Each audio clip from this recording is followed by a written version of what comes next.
یہ ان لوگوں نے اپنا لیا جن کے مذہب میں نہانا اور غسل کرنا روایہ نہیں۔ آپ جانتے ہیں کہ فرانس کی خوشبوئیں پوری دنیا کے اندر مشہور ہیں۔ کبھی اس کا پس منظر بھی معلوم کیا ہے، کیونکہ یہ غسل نہیں کرتے تھے اور جسم سے اتنی بدبوئیں اٹھتی تھی کہ ان کو اس پر خوشبو غالب کرنے کے لیے طرح طرح کی خوشبوئیں بھی آئیں۔ ان کے بدن کی بدبوؤں کی وجہ سے جو لوگ ان سے ملنے آتے وہ ناک پر ہاتھ رکھ لیتے۔ بادشاہوں کے جسموں سے بدبو آیا کرتی تھی۔ اس کے ہاں نہانا نہیں تھا، یہ تو مسلمانوں نے آ کے سکھایا۔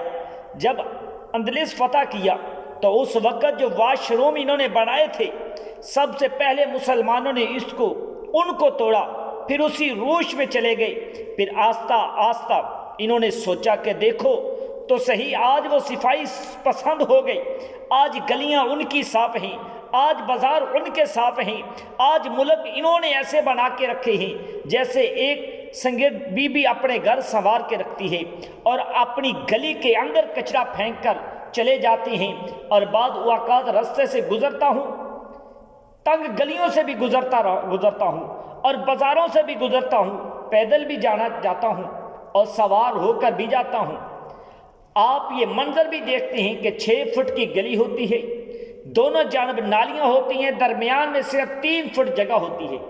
ایک سائیڈ پر نالا بنا لو، چلو گلی کشادہ ہو جائے، لیکن ادھر والے نہیں مانتے کہ ہماری جانب نالی ہو، ادھر والے نہیں مانتے کہ ہماری جانب نالی ہو۔ فیصلہ ہوتا ہے کہ دونوں جانب نالیاں ہوں۔ جب قوم کا ایک مزاج ہی ہوگا تو کیا قوم ترقی کرے گی؟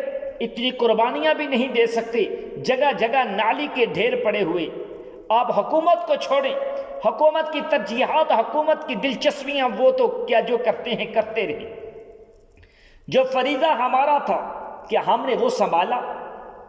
کیا ہم نے اس فرضی کو پورا کیا؟ تو ہم اپنے رویے پہ بھی غور کریں۔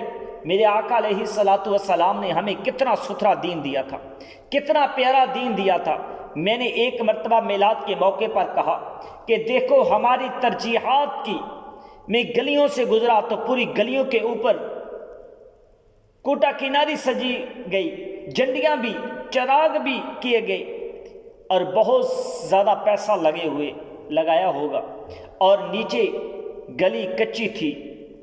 تو میں نے سوچا کہ اگر اوپر پیسہ نہ لگاتے، نیچے کنکریوں کی گلی ان پیسوں سے بن جاتی، رسول پاک صلی اللہ علیہ وسلم زیادہ خوش نہ ہوتے اور حضور کے امتی کو زیادہ نفع نہ ہوتا، اور یہ میلاد کے نام پر ہو جاتا۔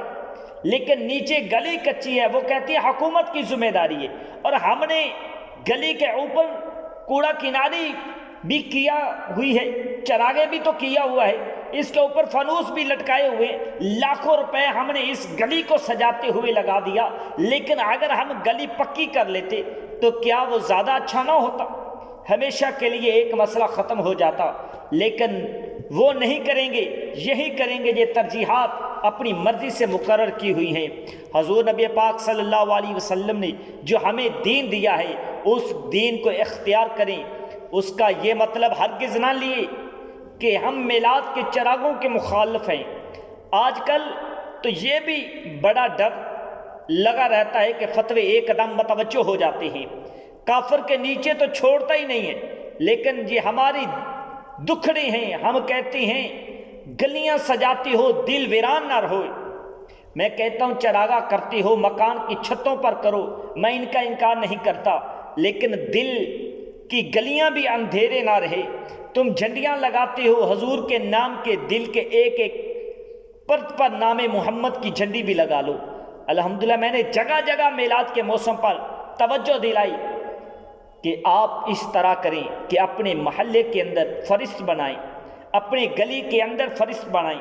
اللہ تعالیٰ نے یہ نظام رکھا ہوا ہے۔ غربت کے زمانے کے اندر بھی ایسا ہوتا ہے، ایک گلی کے اندر 20 یا 50 گھر ہیں تو ایک گھر والے کو اللہ تعالیٰ نے دولت مال سے نوازا ہوتا ہے، باقی پوری گلی کے لوگ غریب ہو سکتے ہیں، لیکن ایک آدمی مال والا اللہ نے وہاں رکھا ہوتا ہے۔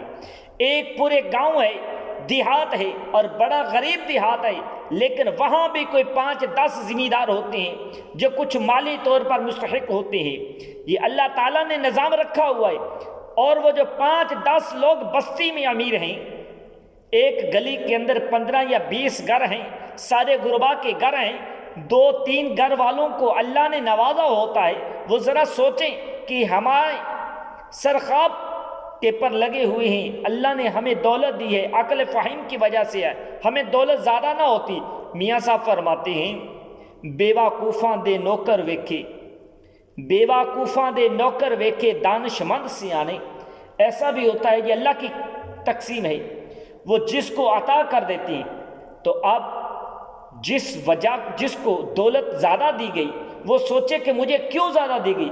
علماء کہتے ہیں جس کو فراوانی دی گئی، مثال کے طور پر اس کی جو گائے یا بھینس ہے اس کو دودھ کی ضرورت سے زیادہ ہوتا ہے تو باقیوں کے لیے بھی حلال اقرار دیا گیا، اور وہ نفع پہنچائے جس کو اس کی ضرورت سے زیادہ مال دیا گیا، وہ تو مال کے ذریعے اپنے قریبی رشتہ داروں کو نفع پہنچائے۔ کم سے کم اپنے رشتہ داروں میں، اپنے محلے میں، اپنی گلی میں دیکھو، ذرا غور کریں، میری گلی میں 15 گھر ہیں، اس میں کوئی غریب ہے؟ تو آج میلاد کے دن ایسا نہ ہو، آج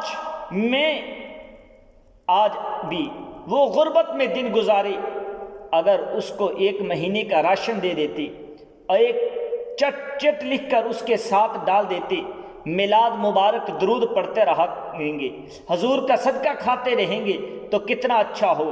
یہ وہ چیزیں ہیں جن کی طرف ہمیں توجہ کرنی چاہیے۔ میں سمجھتا ہوں کہ حضور کی محبت سے معاشرے کے دکھ سمٹ جا سکتے ہیں۔ آقا کریم نے محبت سے ہی معاشرے کو اپنے قریب کیا ہے، لوگ ایمان کی دولت سے مالا مال ہو گئے۔